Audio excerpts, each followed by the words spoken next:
Good night, my name is Tomasz Guevara, and this is the channel Rewriting the Reality. Here you will learn the secrets of how we create our reality. Subscribe to this channel and give us a like to notify you of the new episodes. This episode is about transition.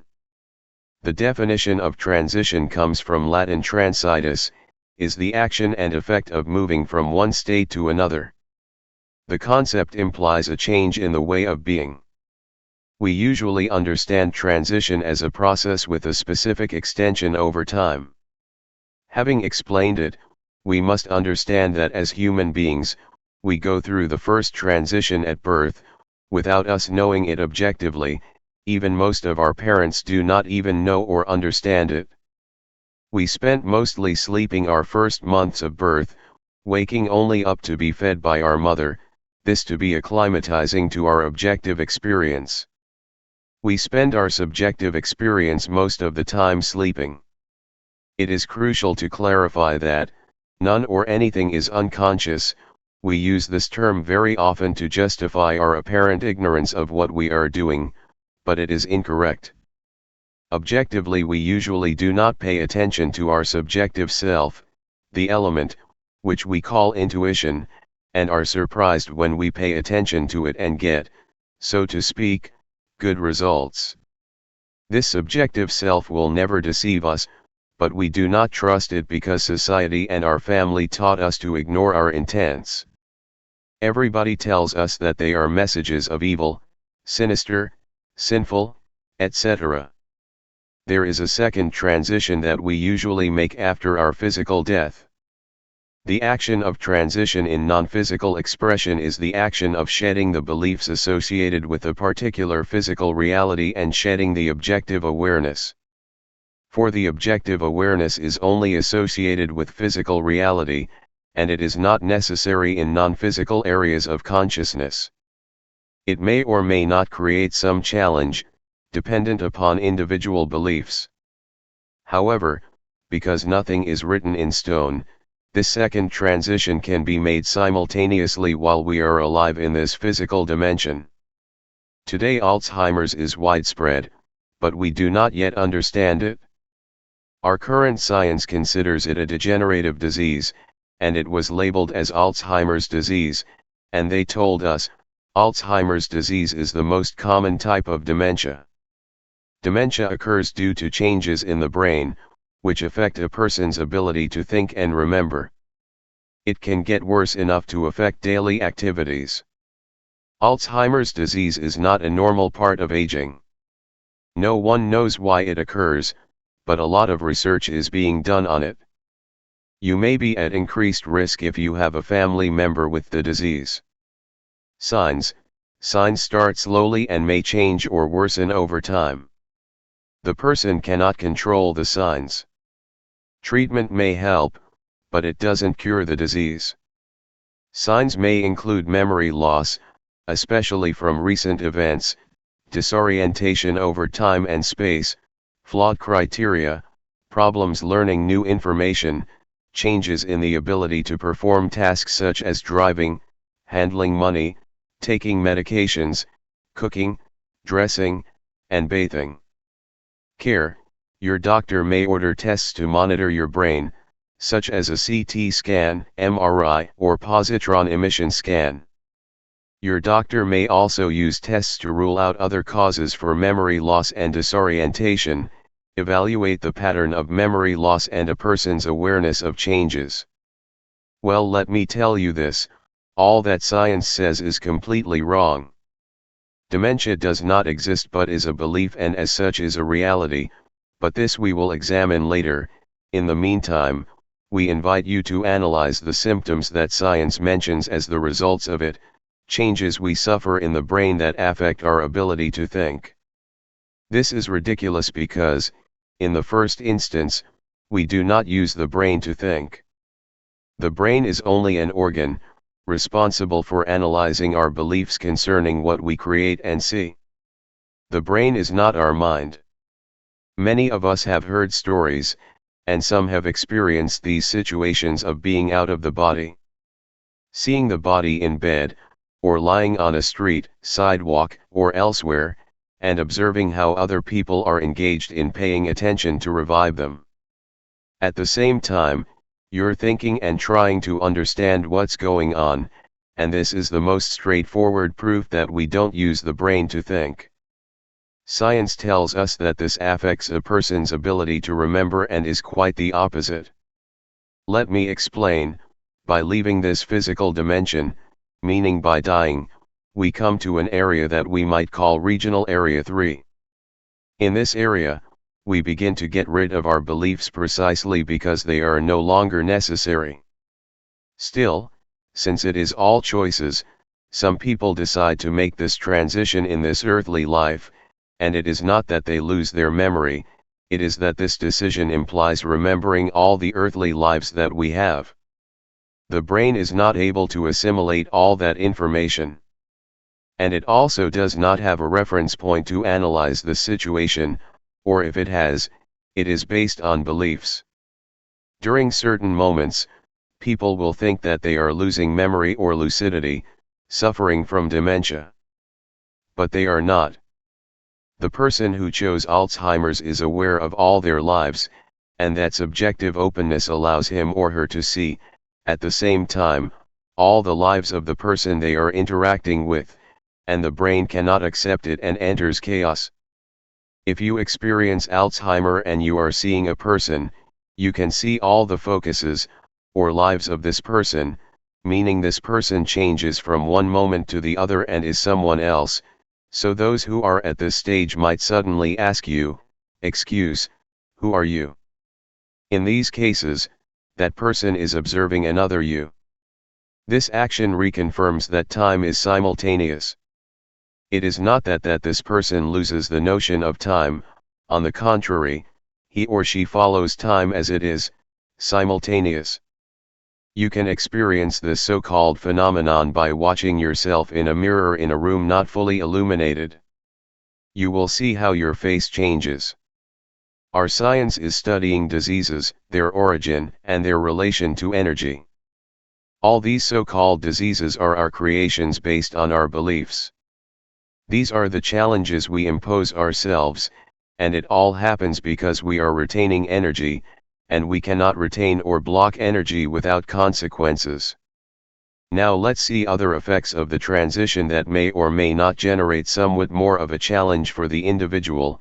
If the individual disengages and is not moving into that action of transition immediately, like many individuals do, in which upon the choice of death within this reality, they actually do not begin immediately to engage this action of transition, and therefore continue to generate an objective awareness and continue to create objective imagery that is associated with our physical reality. Therefore, many individuals temporarily are unaware that they have chosen to disengage. Upon the realization that an individual has disengaged and is not actually participating within the physical reality any longer, they may choose intentionally not to be engaging transition, for they may choose to continue to explore how they can manipulate energy, as they did before, and generate objective imagery. Once an individual has become disengaged, even without the awareness that they are not participating within this physical reality, they begin somewhat quickly to recognize that the objective imagery that they are creating is different from what they created within the actual physical reality, and they begin to discover that it is much more flexible. They find it really amusingly, and that is another reason to continue creating these experiences. Being in this state, they can contact other essences. It is dependent upon what the individual chooses to be manipulating, and what they choose to engage in. They can be interactive with other essences quite easily. They also can be manipulating and projecting energy through layers of consciousness to be generating an interaction with individuals that continue within physical focus. But it is more like a playful action, merely generating a projection of energy to create an interaction, but not to contact anyone. But at some point, they begin to notice that there are, figuratively speaking, black holes in energy which can penetrate their energy. The near-death experience is another thing, What generally occurs is that the individual themselves are projecting energy in that state. They have not actually chosen to disengage. They may be temporarily or momentarily experimenting, and they may allow themselves moments in which they are actually objectively aware that they can engage in that choice if they wish, but they have not actually chosen to be disengaging. In that situation, in that state, so to speak, the individual creates their own imagery. It is not actually associated with the interaction of other individuals. It is associated with the individual's beliefs and what they associate with a source of comfort that shall be helpful to them, in generating what they think of as a transition into another state. In actuality, every individual is aware momentarily at the moment of that choice of death, and is aware that they are choosing to be engaging that action, but generally speaking, most individuals, subsequent to that choice, do not remember that choice. It is not a process of moving into the light. It is not a process of being guided by other individuals or other essences. In a manner of speaking, it would be more accurate to express that the individual merely blinks. When they engage the choice of death, they blink out of this physical reality, and in their next blink, they are viewing a physical reality again, which resembles this physical reality quite closely. For example, you may disengage this day, and in that, within physical time, as you blink out, individuals within physical reality may have experienced at least 2 of your weeks before you blink again and are aware of yourself and are aware of your existence in another quite similar reality. Some relatives or friends can experience a sense the presence of the person who died. But that is different.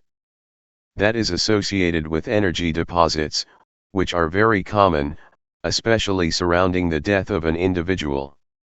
For they generally express an energy deposit, which is a type of energy signature, prior to their disengagement, and that is generally sensed by individuals that continue within physical focus.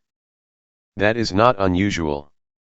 Another element of energy that is expressed during the disengagement, and after that action, is that temporarily there is no memory of death. This is what begins to be somewhat, actually quite slightly, confusing to an individual, as they begin to recognize that they are not actually participating within physical reality any longer. Because they do not incorporate the memory of death until the point that they begin to recognize that the physical objective imagery that they are generating does not actually match the physical reality any longer. They will experience the black holes mentioned before. There are many different expressions of transition within physical focus, some of which individuals may engage for the reason of facilitating movement within the shift and moving into an acceptance of beliefs and generating somewhat more of an ease in shifting. The duration of transition varies according to each individual. It can take up any time. I know people that are or were in transitions for more than 40 years.